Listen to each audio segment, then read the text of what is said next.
Now, but the left isn't the only one that has a conundrum. The right also has a conundrum. So I mentioned before, some folks on the right have given into the propaganda campaign and questioning the legitimacy of the reports regarding the decapitated babies. I fully support questioning everything that any government tells us. But again, I'm going to reiterate this. Are we really going to not question what these monsters have done in the past, have done recently, and are capable of doing? Are we just going to ignore that and say, well, the government, right? Anti-government. Are we anti-government? Yes. When it's the right thing to be, when government oversteps its boundaries and becomes totalitarian and so on and so forth, and it's corrupt.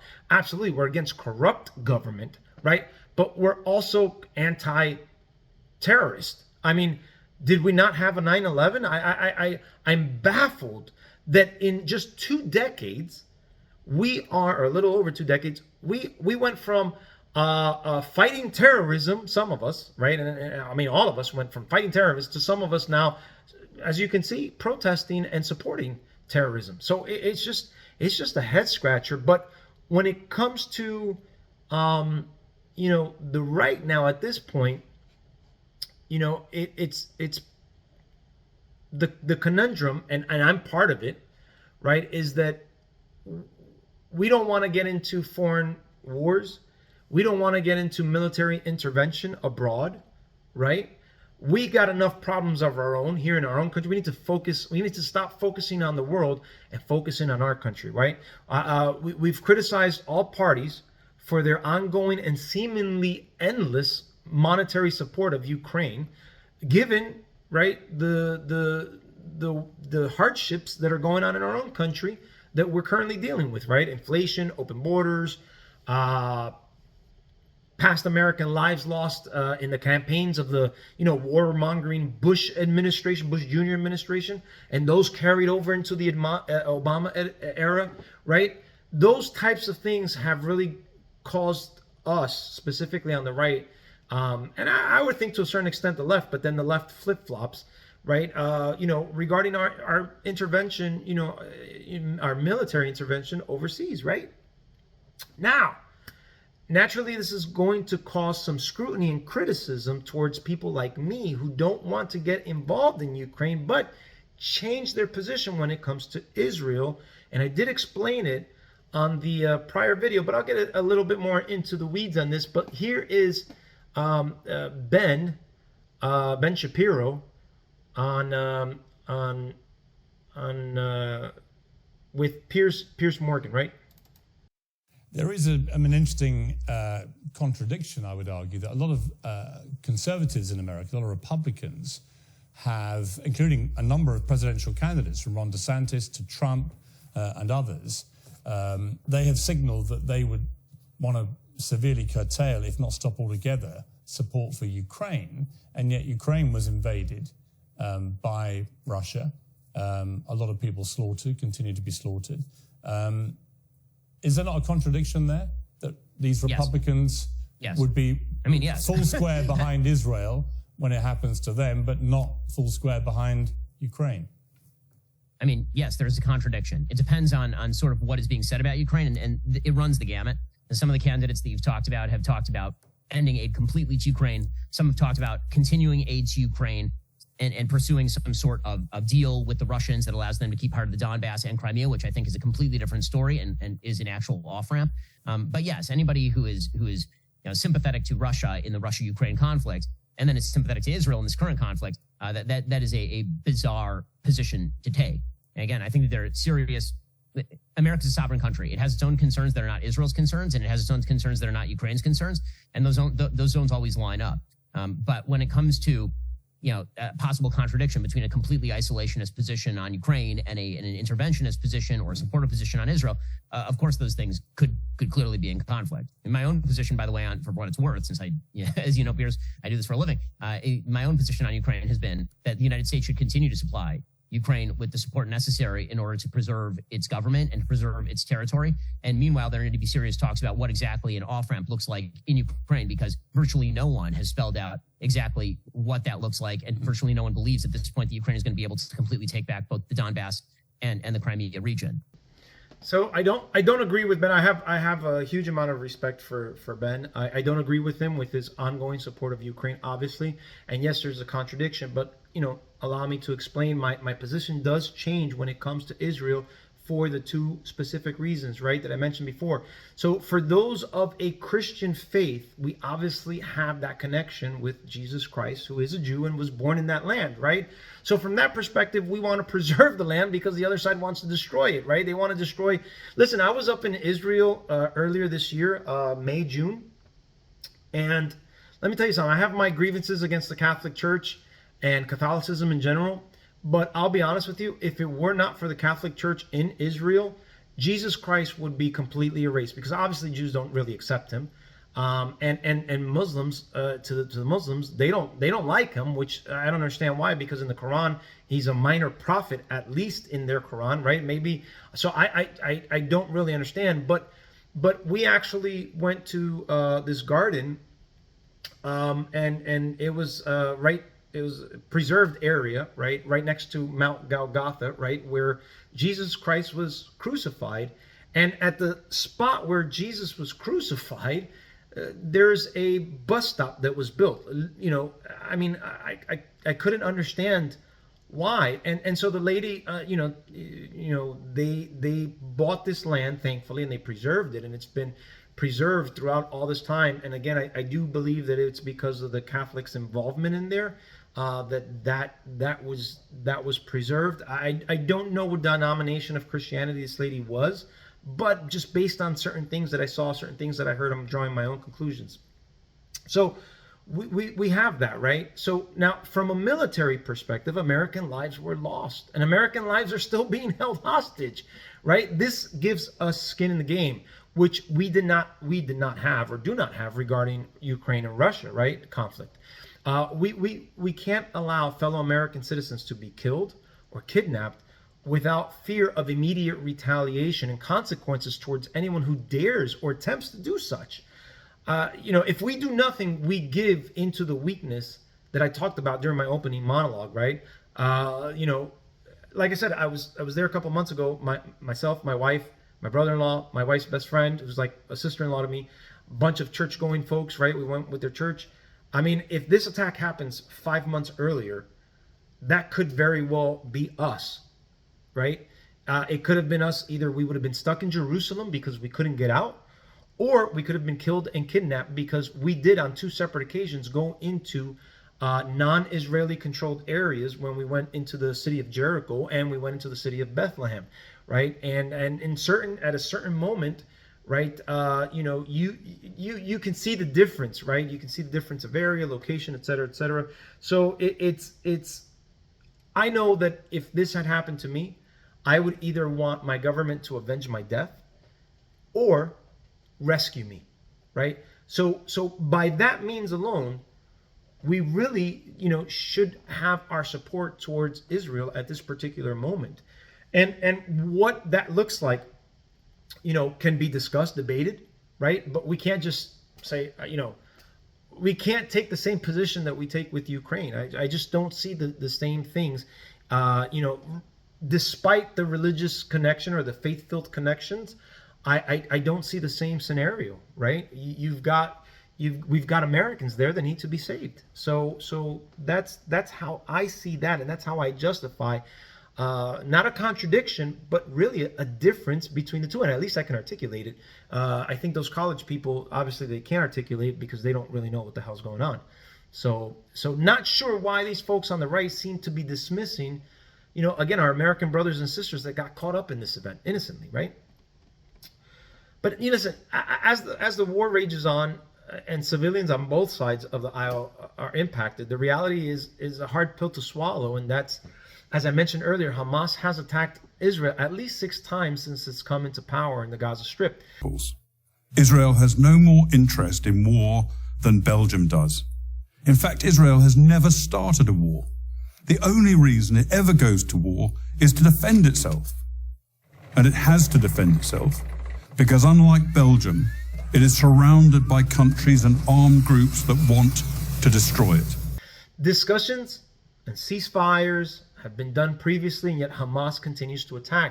It's like the bully who punches a kid, and then when the kid punches back, they cry abuse, right? But let's be real. This issue isn't just regarding Hamas, because the state of Israel has been attacked by its Muslim neighbors since the Brits left the area. This situation is a product of hatred towards the Jews, and thus will never really truly be resolved. بدنا نفرجي اليهود انه احنا مش انه احنا مش شاطرين، احنا قوايا كمان. في ناس بحبوا فلسطين، بدهم يحاربوا وبضحوا بدمهم عشان فلسطين. انا بدي اهزمهم بالحرب، بدي اهزمهم.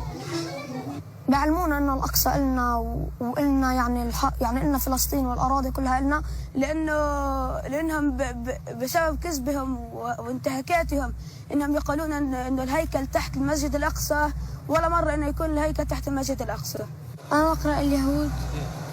بعلمونا ان الصهيونيه هم اعدائنا، وهم اهم شيء لازم يسوي فيهم عمليه. يعني انهم بيعلمونا بالمدرسه انهم ارهابيين بيحكوا لنا عن اليهود انهم هدول مش منيح، وهدول بقتلوا قاعدين بشبابنا. بيحكوا لنا هدول غدارين، وبيحكوا لنا انه هدول بغدرونا، هدول مش منيح. اذا بطعن بدعس عليهم. اعمل عمليات. كيف يعني؟ الدعس، عمليات الدعس، عمليات الطعن والاشتباك المسلح في المخيمات. ايش اكيد هدول العمليات ترفع الراس لفلسطين. العمليات هاي تاعت الدعس والسكاكين هاي اشي بيرفع الراس لفلسطين. اذا بدك بطلع بستشهد عادي. انا ان شاء الله اساعد الشباب، وان شاء الله اصير مقاوم بالمستقبل مع الدولة الإسلامية. Of the Palestinian people, my people by the way, and I have the authority to say this. If they disown me, if they label me as a traitor, they can say whatever they want to say. I sacrificed a lot for the sake of Palestine, of Islam, even of Hamas. I spent 27 months in Israeli prisons. I grew up witnessing the first Palestinian Intifada, and I had no idea what was going on. As a child, I was fed with hatred that Israel was our enemy, and Israel was the source of our suffering, while the Palestinian leaderships from Yasser Arafat to Mahmoud Abbas to Abu Jihad, all of them were sitting in Tunisia, spending billions of dollars. In the meantime, they were sending children to die, throwing stones, facing Israeli soldiers. I was one of them. They used us. They sent us to the slaughterhouse. They wanted us to die. The shepherd thought, how many sheep I'm going to sacrifice today to get the attention of the world, so maybe we get some more funds. So they decided, right? Terrorist groups and their supporters will never look at Israel and say it's self-defense or self-preservation. They will always justify the actions against Israel and condemn Israel for its response, which further creates more hostile feelings towards the Israelis. So it's so difficult. Everything is so intertwined. Now, in my opinion, one way for terrorist groups to lose some of their influence is if the actual Muslim community would come out in force against these radical groups. But unfortunately, as a majority, they don't seem to, or their voices or movement isn't loud enough, right?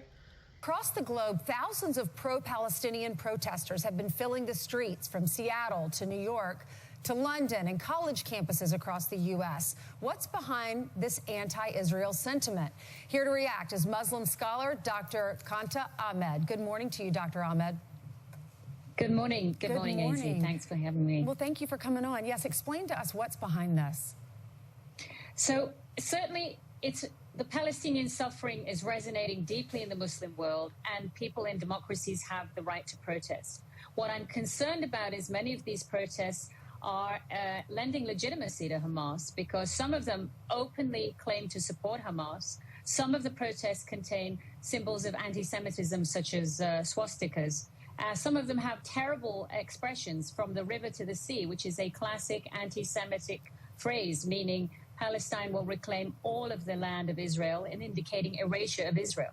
And so this is showing us that the response to the unfolding violence is favoring public opinion on the side of Hamas. I want to hear Muslim leaders condemn Hamas. Hamas is ISIS. Hamas are Islamist jihadists. Those protests should begin with that. Hamas have perpetrated unbearable atrocities and genocidal actions on the Israeli people and exploit Palestinians under their control as human shields. That has been their modus operandi from the outset. This week, we finally heard Mahmoud Abbas, the head of the Palestinian Authority, saying Hamas does not represent the Palestinian people. Hamas must release the hostages.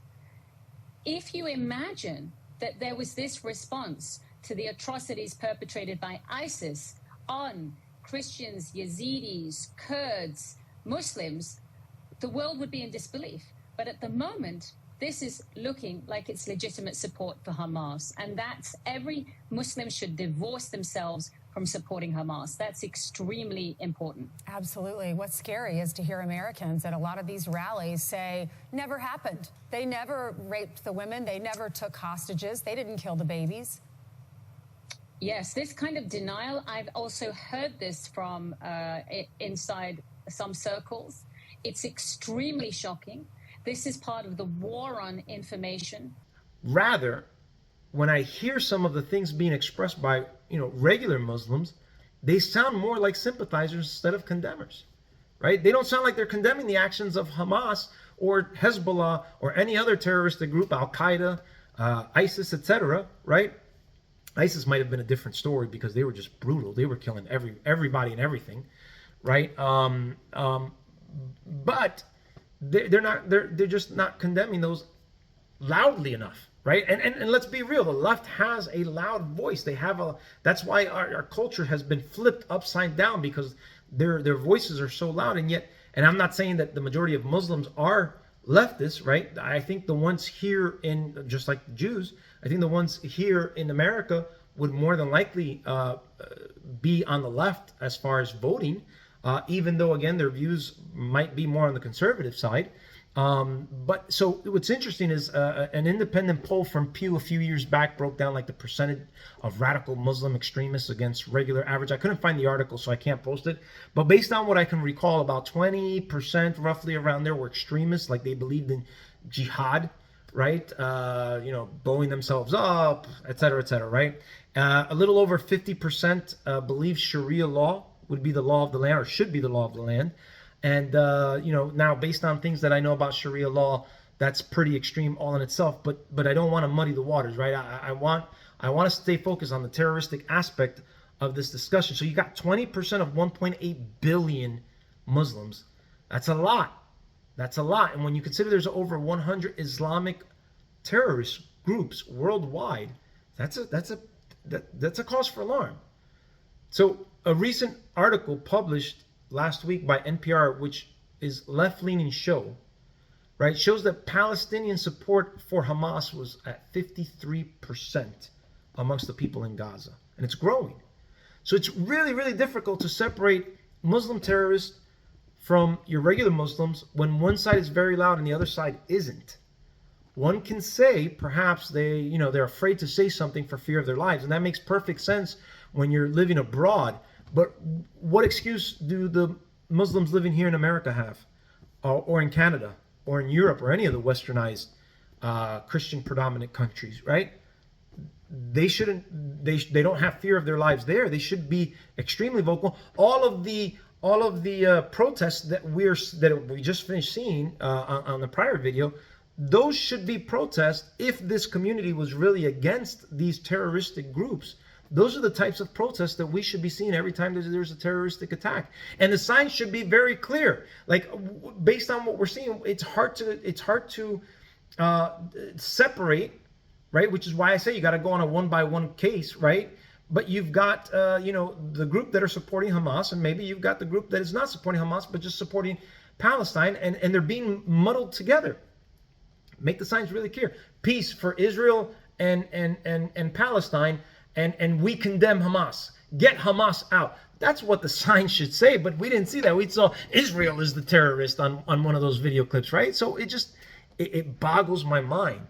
Now, as mentioned, on that video from Lawrence, there was either a former or current Hamas leader calling for a global jihad on 10/13. That was last Friday. So thankfully, nothing really happened there. But again, where are the Muslim leaders speaking out against this guy and telling their communities, don't listen to this guy, don't listen to this man, because that's not what we're about. I haven't seen, I haven't heard, I've never read it since I've been following this for the past like 12, 13 years, right? Problem we have here is that it's hard to tell, again, who's telling the truth and who's telling a lie. And that type of stuff is in the Quran itself, right? People will say, folks are misinterpreting scripture, and that could be very true. However, what did the Prophet Muhammad do historically speaking in the Quran? There's stark difference between Christ and Muhammad. Let's take a look at this video here from Brigitte Gabriel, who goes into an in-depth, or I should say, who gives a summarized view of the startings or the beginnings of Islam, right, in this particular video. So let's check it out. So what I'm going to do right now is I'm going to crunch 1,400 years of Islamic history in 5 minutes and make it as exciting as I can possibly make it. Because I hated history when I was a little girl. At this age, I appreciate history. And now I understand why they say those who don't learn from history are doomed to repeat it.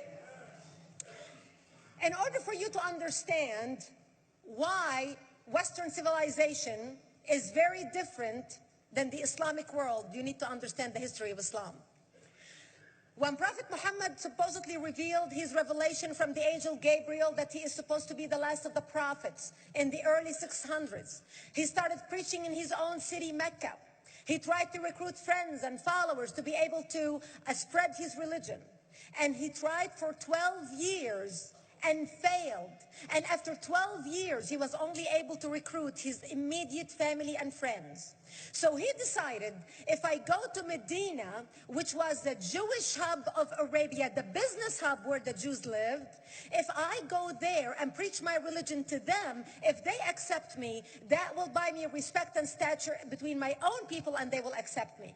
So Prophet Muhammad started borrowing a lot from the Old Testament to make his religion more palpable to the Jews, to make it a lot similar. This is why you see a lot of similarities between Judaism and Islam. For example, Jews don't eat pigs, Muslims don't eat pigs. Jews pray a few times a day, Muslims pray a few times a day. Jews fast on Yom Kippur, Muslims fast on Ramadan.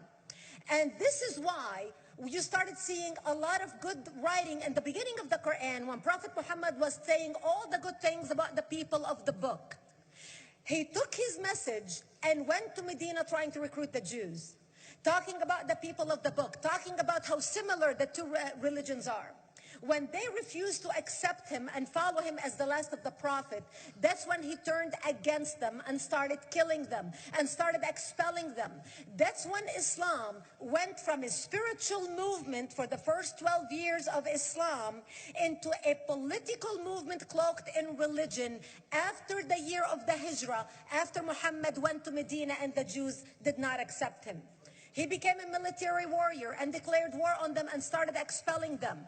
Jews and Christians became dhimmi, or second-class citizens. They were only allowed to stay alive and not be killed only by paying the jizya, or the protection tax. So they had a choice: convert to Islam, or if you want to stay alive, you have to pay the jizya or protection tax, living as dhimmi in the Islamic nation. Jews considered najis under Islam. Najis is bodily fluid. Najis is garbage. Najis is dogs. Najis is dirty. So Christians and Jews were treated as second-class citizens. Because Jews were considered najis, if a Muslim man or a Jew walked on the same side of the street, the Jew had to cross the other side so the Muslim man can walk, so he's not dirtied by the filth of the Jew. Two things you need to understand about Islam and the principles of war in Islam. One is the law of taqiyya, which means lying and deception. It means that a Muslim man can lay his hand on the Quran and swear that he is telling the truth, knowing that he is lying, but also knowing that the Quran will forgive him because he is advancing the cause of Islam. The second thing you need to know about is that the Treaty of Al-Hudaybiyah, which is an Islamic principle of war and a model on how to deceive your enemy when you have to sign peace treaties with your enemy. And it is based on an example by Prophet Muhammad. Prophet Muhammad was attacking the Meccans and their caravans when he was living in Medina.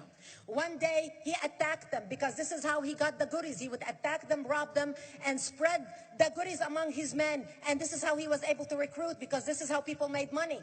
So there you have a lot of interesting things that she mentioned. She goes into the history of the Quran, which I've mentioned myself, how it borrows from the stories from the Bible to make it palatable because he wanted the scriptures included. She goes into how Islam became as powerful and as dominant as it was, and she goes into the specifics of the Quran and the deception that is allowed to happen for the further advancement of Islam, right? So again, so how can we decipher the sincerity of someone when their own religious book allows for deception on that scale to take place? It's like Christians supporting the horrors and atrocities committed during the Spanish Inquisition and saying it's okay because it advanced Christianity and Catholicism. You know, no, I mean, I think we look back and we reflect and we go, wow, that was pretty bad. That was pretty brutal. That's terrible. How many indigenous people got killed and so on and so forth. And even Jews. Even the Jews got killed during the Spanish Inquisitions because the Catholics hated Jews also. It's a pretty interesting, again, I don't really quite understand it based on the scriptures that I've studied. But listen, as stated in my prior video, you have to tackle this on a case-by-case basis, right? Because it's too complex to put anyone in one box. But we can say this for certainty. There are no radical Christian or Jewish or Hindu or anything else blowing themselves up. Blowing up buildings, killing people in the name of their religion or the name of their God.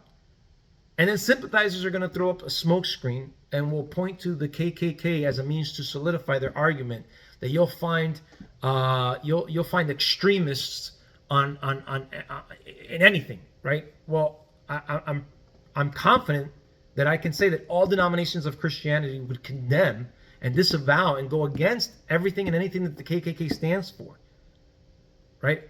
Number one, the KKK doesn't have any power here or anywhere else on the world.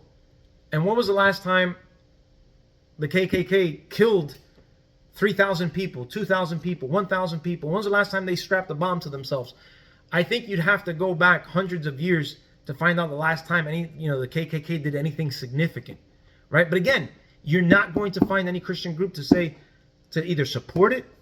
As a matter of fact, the Christian community, I'm confident, I'm positive, would come out and say, that's not us, and I'm sure that they have. But again, I can't give an example because the KKK have been so irrelevant even before I was born. So they're not really a group, right? So based on that, can the same thing be said on the other side? Listen to Officer Tatum here. He kind of summarizes exactly what I'm just saying here. But I just had to put my heart out there. Like, people get so sensitive about the innocent people in Palestine. These people voted for Hamas. By and large, the majority voted for Hamas. So not everybody is against Hamas that lives in Palestine. Not everybody's against what they did. Now, that retaliation, that burned, it hurt. But if they could overcome Israel, would they be cheering it on? If innocent people lost their life in Israel, the Israelis, the Jews, if Christians, whoever live in Israel, if they lost their lives, innocent people, would they cheer them on? That's the question that we need to be talking about. And there's collateral damage that's going to occur in things like this, but it's absolutely necessary. There's nobody on planet Earth that can convince me otherwise. When people come into your country and kill innocent people for no reason, you have to eradicate them by all means. And you have to do it with strategy. You have to do it with mitigating innocent lives being lost. But you cannot hold back. You cannot play defense. You cannot let them do that. They took hostages, and then you just let them do that every time. They kill your people, they take hostages, and you negotiate. They kill your people, they take hostages, and you negotiate. Then what's next? They kill your people, then they come from the north, the south, and the west, and they try to remove your existence, and then they take hostages, and then you want to negotiate. At some point, there is no negotiation. They don't want peace. They want extermination. I don't understand how people don't understand this. This is a religious war. This is not a moral war. It's a religious war. The existence of Jews is antithetical to the Muslims. It is. I don't care what nobody say. It 100% is. And then I'll leave it at this, and I'm going to get up off here. I'm just pointing out the obvious. You look at the Muslim countries. What's the most dangerous religion in the world? Do I need to say it, or do you already know? The most dangerous religion in the world. Look at the atrocities that are happening in these countries against their own people. The Muslim religion still have slaves to this day. Northern Africans are enslaved by Muslims today. Now, Muslims in America may be much different. They live a different life. They want peace. They want to be an American, many of them. They don't want to be mutilating genitalia from women. They don't want to have a woman wrapped up like a blanket, like a pig in a blanket. And then they don't have any rights or nothing. They can't drive cars. They can't talk. They get to get whooped on the street if they dress ain't long enough. They commit adultery, accused of committing adultery. They get stoned to death. They throwing gay people out buildings. What other religious group do that? Name them. Name another religious group that throw gays off buildings. Do Israelis do it? Does Jews do it? And Israeli is not a religion, but the Jews that are in Israel, do they do it? Do the Christian nations do it? Name it. Name another religion. The female mutilation, where they cut off the, you know what, so women can't have stimulation. So when they have intercourse, it's numb to them. They have no pleasure in sex. Female mutilation, they do it all throughout Islam in many of these big Islamic run countries. Where are all the terrorist groups at? Where the Christian terrorist group? Where's the Jewish terrorist group? They don't exist. So we're not having a battle of moral versus moral. Who's right, who's wrong? It's evil, and I wouldn't say versus good. It's just evil versus people that want to coexist, people that want to live their life, people that want to be free, people that want to live in an amicable society for their own people. But the goal is to eradicate them. If there was no Iron Dome, there would be no Israel. There would be no Jews at all. And if they could take over Israel and they can control the region and they had enough money and resources, there would be no Western civilization. They would take over Europe, they would take over America, and the whole world would be controlled by Sharia law. Tell me I'm wrong. Tell me I'm wrong. It is in the Quran. So here are my final thoughts. Unfortunately, the war may end at some point, hopefully sooner rather than later. However, the root issue remains. The hatred of one religious group to another is going to be there. And this is a reality that Ben said in his Piers Morgan show, and I want to play it because it's so simple, and yet people can't see it. Hamas. And that would not be a negotiating position because, again, could there be successful negotiations?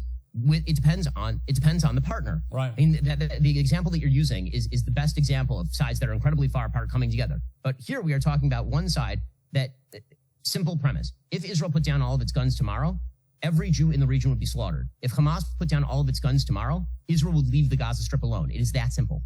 When we look at the westernized countries that are Christian majority, we don't see the killing of any other religious group. The same can be said in Israel. But can the same be said in Muslim-dominated countries? As Bill and Officer Tatum pointed out, can people freely express their voice, their faith, their sexual orientation without fear of being killed?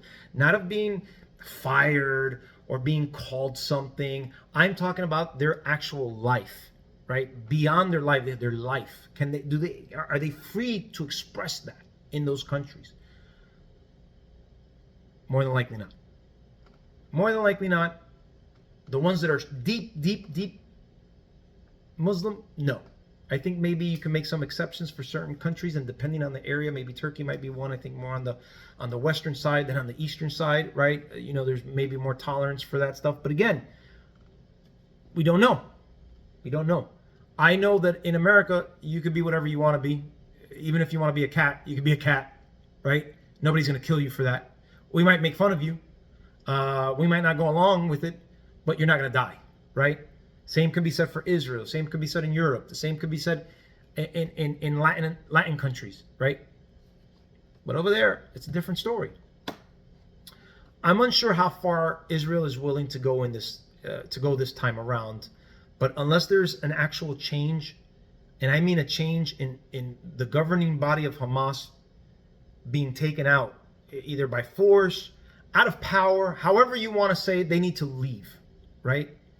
Fake negotiations will more than likely occur. Then they'll more than likely attack again, and then we'll go back down the cycle again. If Hamas is allowed to stay in government or political power in that area. It's just a reality. It's happened way too many times at this point for someone to not even think that can actually happen, or that's going to be the way this plays out a couple of years down the road or a couple of months down the road, right? The propaganda campaign is alive and well. There's proof. I shouldn't say proof. There's evidence of these people purposely targeting children. Let's take a look at that real quick. Learning more about the planning that went into the attack from Hamas. Joining me right now, new exclusive reporting from Anna Schechter, a member of NBC News' investigations unit. So Anna, how did NBC News obtain these documents, and what light did they shed on what went into the planning? So, Lindsay, in the hours and in the early days directly after the terrorist attack on these kibbutzim and on the music festival just over the border with Gaza, the IDF, as well as other first responder organizations like Zaka, went in and took information on the deaths, took notes on what they were seeing, murdered children, women, families killed together. And they also found the bodies of Hamas terrorists who were killed during the violence. And on the bodies of those Hamas terrorists, in pockets, were these documents. And so the first responders recovered them and photographed them. And currently, the IDF is reviewing a trove of documents. And a source within the Israeli government passed the documents that we reported on to me, and we analyzed them and put out the news last night. What are some of the most disturbing allegations? Obviously, a warning to our viewers that the details are difficult, but what sticks out to you? Well, the directive to take hostages and kill as many people as possible. Those were 2 bullet points on one of the pages that an NBC News translator translated into English from Arabic. But also there was the old Da'at school, the new Da'at school, and a youth center that were on bullet points. Search the school number 1, search school number 2, search the youth center. Then sources also told me that dining halls, dental offices were marked on these maps and were targets. Another directive was to surround and gather hostages within a dining hall. It was so detailed that one Hamas unit was to take the hostages and hand them off to a second Hamas unit. There were even details about how many motorbikes would approach in one unit, how many Jeeps, 4 motorbikes, then 2 Jeeps, 4 motorbikes, then 2 Jeeps.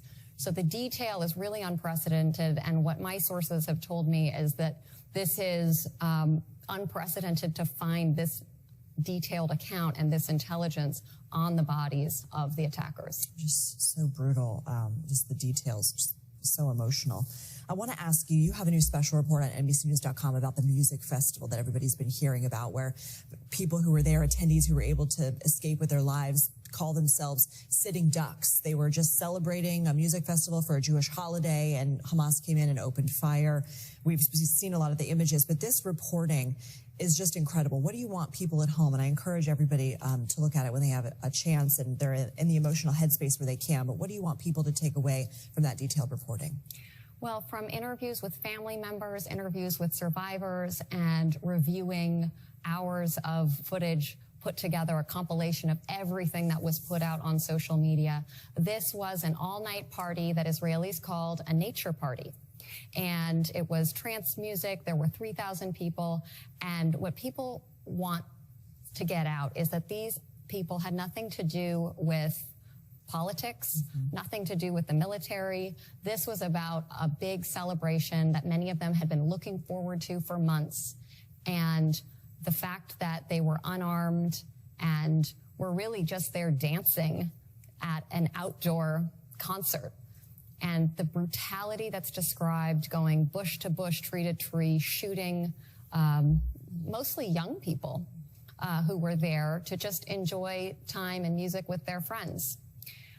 One of the organizers described to me how she actually was able to get into a Jeep. It was her boss's car. She thanks God that the vehicle could withstand what she then drove into, which was an ambush. Her car stalled, and she describes to me getting it into reverse and being able to drive away, even though 6 armed men, Hamas terrorists, were shooting into her car and wounded the 3 people who were sitting in her back seat.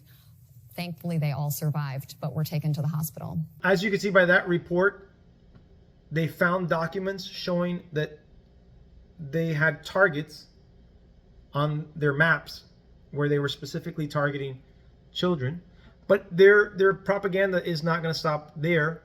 Here's one from NBC where a Hamas claims that Israel launched a rocket on civilians, and then Israel's saying, we actually didn't carry out the attack, so they must have bombed themselves.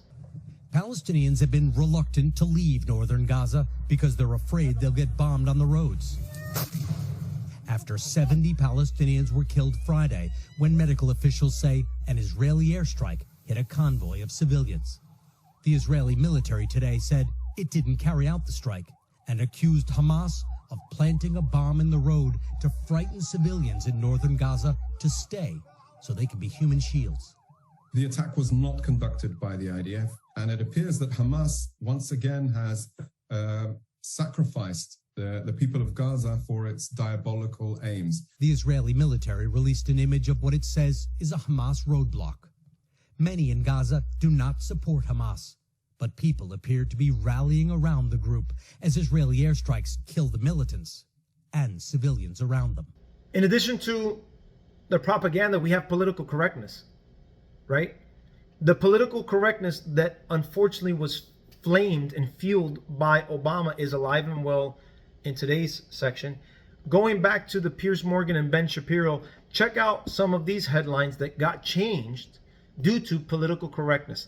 They're also terrorists. I mean, let's just be crystal clear. This is an act of terrorism that we saw at the weekend, the worst since 9/11, one of the worst terror attacks in modern history. And yet you have mainstream media, the BBC in Britain, refusing to describe Hamas as terrorists. They call them militants. Even John Simpson, one of their senior foreign correspondents and editors, said it's not a journalist's role to call groups like Hamas terrorists. He says calling someone a terrorist means you're taking sides and ceasing to treat the situation with due impartiality. The BBC's job is to place the facts before its audience and let them decide what they think honestly and without ranting. That's why in Britain and throughout the world, nearly 500 million watch, listen to, and read us. There's always someone who'd like us to rant. Sorry, it's not what we do, but I don't think it's about ranting to describe acts of terror as being committed by terrorists. And the New York Times apparently today actually changed the wording of a story they put online and changed the word Hamas terrorists to Hamas gunmen, as if they're almost terrified, literally, I mean, how ironic, of using the word terrorist. But what is it about mainstream media? Two huge examples of it, New York Times and the BBC. that they won't just call this what it is? I think that a lot of these groups are afraid of the political implications of just calling a terrorist. I mean, when you acknowledge that the government of the Gaza Strip is in fact a terrorist government, that has some pretty large-scale implications for a lot of the political agendas at play. Because, of course, the great sort of dream of the West since at least the Oslo Accords has been that territorial concessions and that economic concessions would solve this problem. And when it turns out that an entire area is governed by a government that is in fact a terrorist government, is an actual terrorist group. So as you can see, the political correctness is going to, I don't know how many times that we got to go through this where political correctness actually ends up hurting us. And it puts lives at risk, to be honest with you, because you got to call a spade a spade. If the shoe fits, you got to wear it. And if the shoe fits, and if the shoe doesn't fit, then I need to hear from, as I mentioned, the vast majority, that is not our shoe. That is not how we work. That is not how we operate. But it needs to be loud. It needs to be decisive. It cannot come from one person or one YouTuber or whatever the case may be. It needs to be unanimous. If there are that many Muslims, 1.8 billion worldwide, why do the 20% have so much of a vocal aspect? I get it, again, from the ones that live in those dangerous areas. It's not towards them. It's the ones that live in free countries like here that don't say anything. But at the end of the day, conservatives who do not have religious awareness of the importance and relevance of the Holy Land, I can understand your position and why we shouldn't get involved. I understand it because that's how I feel regarding Ukraine. But I would like you to consider that at the very least, we do have Americans who were killed and should be avenged. And we have Americans who are still kidnapped and they need to be rescued, because that's what I would want. That's what I would want from my government if I was in their shoes, if this attack had happened 5 months earlier. Listen, we're no strangers to Islamic Jihad attacks on this soil. And I'm sure when another attack happens, because it's inevitable, we would want as many allies to help us, just like we had help back on 9/11. Guys, thank you so much for joining me tonight. I know this was a long video, but there's a lot of information. Take care of yourselves. God bless. God bless America. God bless Israel. May his hand protect the Holy Land and all people that are innocent in this. Take care. Until next time.